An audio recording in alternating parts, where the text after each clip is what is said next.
3 साल हो चुके थे बेटे को अपना घर छोड़कर विदेश में बसे हुए। इन 3 सालों में बूढ़ी माँ और ज्यादा बूढ़ी हो गई थी। 75 वर्ष की उम्र में सुलोचना देवी की याददाश्त काफी कमजोर हो चुकी थी।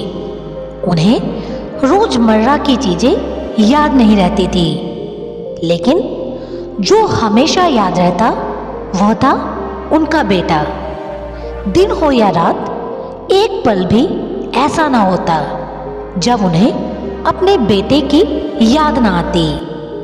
दूसरी तरफ बेटा था जो साल भर में एक आध बार अपनी माँ को फोन कर लिया करता और 1-2 मिनट से ज्यादा बात भी नहीं करता था। फिर भी ये बूढ़ी माँ टकटकी लगाए अपने बेटे का इंतजार करती रहती। एक दिन बेटे का विदेश से फोन आया। हेलो हेलो, सुन रही हो ना? सुन रही हो ना माँ? अनिल बोल रहा हूँ, तुम्हारा बेटा। कैसी हो माँ? मैं ठीक हूँ बेटा। तुम, बहू और मेरा पोता कैसा है? माँ ने पूछा। सब अच्छे हैं माँ। मैं अगले हफ्ते गांव आ रहा हूँ तुम्हें लेने। अब हम सब साथ में ही लंदन रहेंगे। तुम्हारी बहू कह रही थी माँ को यहाँ पर लेकर आओ, बेचारी अकेली वहां परेशान होती होगी, बेटे ने कहा। माँ की बूढ़ी सूखी आंखें आंसुओं से भीग गई। उसके कमजोर शरीर की नस नस में खुशी की लहर दौड़ गई। बेटे और बहू का अपने प्रति प्रेम देखकर माँ का मन खुशी से भर आया। बेटे ने आगे कहा, माँ तैयार रहना, मुझे ज्यादा दिन छुट्टियां नहीं हैं। जिससे जितने पैसे लेने हैं लेकर रखना। तब तक मैं प्रॉपर्टी डीलर से बात कर लेता हूँ। घर के लिए? घर के लिए? माँ ने पूछा। हाँ माँ, गांव का घर हमें बेचना पड़ेगा।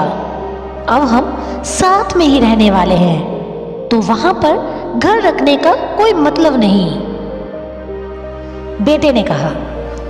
बुढ़ापे की वजह से ठीक से चलने में असक्षम माँ ने पूरे मोहल्ले में घूम घूम कर अपनी इस खुशखबरी को सबको सुनाया। सभी को खुशी हुई। सबको लगा माँ जी के आखिरी दिन अपने परिवार के साथ खुशी से बीत जाएंगे।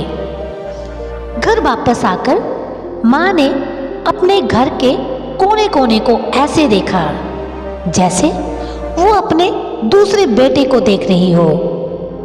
देखे भी क्यों ना, उस घर को अपने बेटे से कम थोड़ी समझा था।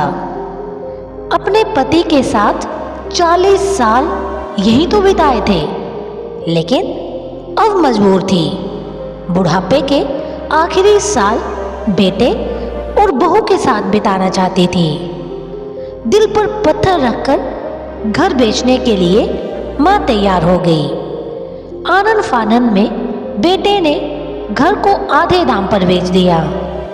माँ ने ज्यादा नहीं, लेकिन जिन चीजों से दिल से लगाव था उन चीजों को समेटा और बेटे के साथ टैक्सी में बैठकर एयरपोर्ट के लिए चली गई। एयरपोर्ट पर आकर बेटे ने माँ से कहा, माँ तुम यहाँ बेंच पर बैठो, मैं सामान और बोर्डिंग पास की जांच करा कर आता हूँ। वहाँ वक्त लगता है और खड़े रहना पड़ता है, तुम्हें तकलीफ होगी। तुम यहीं आराम करो। मैं यूं गया और यूं आया। माँ बेंच पर बैठ गई और बेटा अंदर चला गया। काफी समय हो गया, बेटा वापिस नहीं लौटा। माँ सोचने लगी ज्यादा भीड़ होगी, इसलिए देर लग गई होगी। अंधेरा होने को आया। अब तो लोगों की चहलकदमी भी कम होने लगी। माँ को अब चिंता होने लगी। एक कर्मचारी ने आकर पूछा, माँ जी आपको किससे मिलना है? यहाँ पर क्यों बैठी हो? डरती हुई आवाज में सुलोचना देवी बोली, मेरा बेटा अंदर सामान की जांच कराने गया है। हम लंदन जा रहे हैं। क्या नाम है माँ जी आपके बेटे का? कर्मचारी ने पूछा। अनिल नाम है मेरे बेटे का, सुलोचना देवी ने कहा। कर्मचारी अंदर गया और थोड़ी देर बाद बाहर लौटा। उसने सुलोचना देवी से कहा, माँ जी, लंदन जाने वाली फ्लाइट तो दोपहर में ही जा चुकी है और आपका बेटा भी उस फ्लाइट में बैठकर लंदन जा चुका है। अब आपके यहाँ बैठने का कोई मतलब नहीं है। आप भी अपने घर चले जाइए। क्या जा चुका है और मैं घर जाऊं? घर? माँ की आंखों से आंसुओं के सैलाब उठने लगे। जैसे तैसे माँ घर पहुंची। जब उसका नहीं था, वो बिक चुका था। वो वहीं बरामदे में तुलसी के पास सो गई। घर के नए मालिक को उस पर दया आई तो एक कमरा किराए पर उसे दे दिया। पेंशन के पैसों से खाना और किराए का बंदोबस्त हो जाता था। दिन बीतने लगे।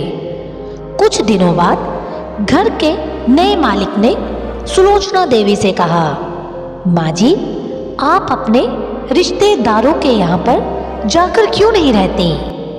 इस उम्र में आपके लिए वही अच्छा होगा। अच्छा तो होगा, लेकिन अगर मेरा बेटा वापस आया तो उसका ख्याल कौन रखेगा?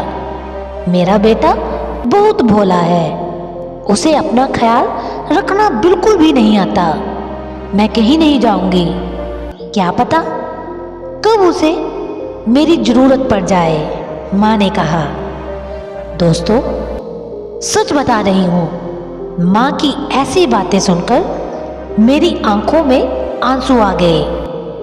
किसी ने सच ही कहा है, पूत कपूत हो सकता है, लेकिन माता कभी कुमाता नहीं होती।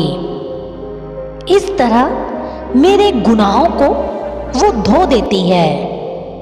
माँ बहुत गुस्से में होती है तो रो देती है। माँ बहुत गुस्से में होती है तो रो देती है। ये थी आज की कहानी। फिर मिलेंगे नई कहानी के साथ। तब तक के लिए अपना ख्याल रखना और ऐसी ही कहानियाँ सुनने के लिए चैनल को सब्सक्राइब और बेल आइकन को प्रेस करना मत भूलना।